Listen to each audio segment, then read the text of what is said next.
Pier Callegarini, il trevigiano della luce, ha celebrato sabato 23 e domenica 24 marzo i 20 anni dello studio atelier con Essenza Primaria Plus, un'esperienza unica che rinuncia alla materia per abbracciare solo l'essenza. Allora, intanto vi ringrazio voi di Valdo TV che mi seguite in questo percorso. Siamo in coincidenza dei miei 20 anni che sono qui in atelier, che si è trasformato dopo il Covid, è diventato più un loft, quindi un posto più abitativo dove le idee proprio nascono dalla mattina alla sera, e coincide con la mia nuova tecnica che l'ho chiamata Essenza Primaria, in quanto a novembre del 2023 ho avuto l'occasione di vedere l'aurora boreale sulle 5 Torri. E quindi nel mio percorso artistico, che ben conoscete, dove ho fatto il triplet, dove è stato definito da Trevigiano della luce, da Sgarbi, dove c'è materia, qui ho voluto completamente togliere la materia a partire dall'essenza.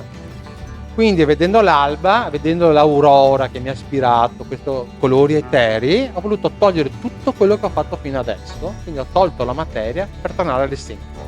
E ho creato queste opere eteree dove parto dai 3 colori primari, puri, dove c'è il ciano, il magenta e il yellow, che si contaminano direttamente sulla tela.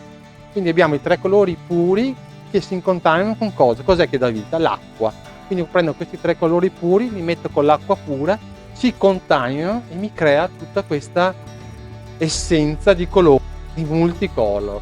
Come puoi vedere, questa è la prima opera che ho fatto, le 5 torri, poi qua ne ho fatti altre diverse, ma potete vedere che con i 3 colori primari ho creato diverse contaminazioni e ho voluto fare cosa? La leggerezza.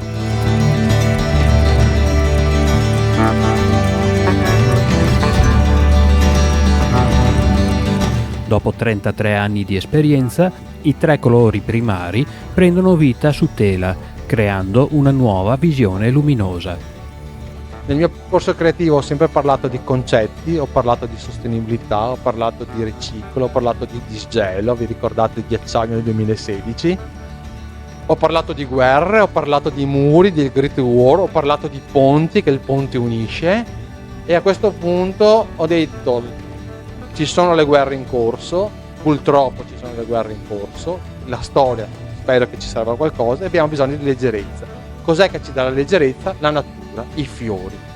Ho fatto i fiori che non avevo mai fatto, sembra una cosa banale, ma per il concetto di vivere il momento. Quando una persona ti regala i fiori, tu vivi quel momento di quei fiori. I fiori hanno durata breve, quindi mi godo il momento, ma poi noi sappiamo che quei fiori torna al seme, ritorna alla vita e riparte. E quindi andiamo.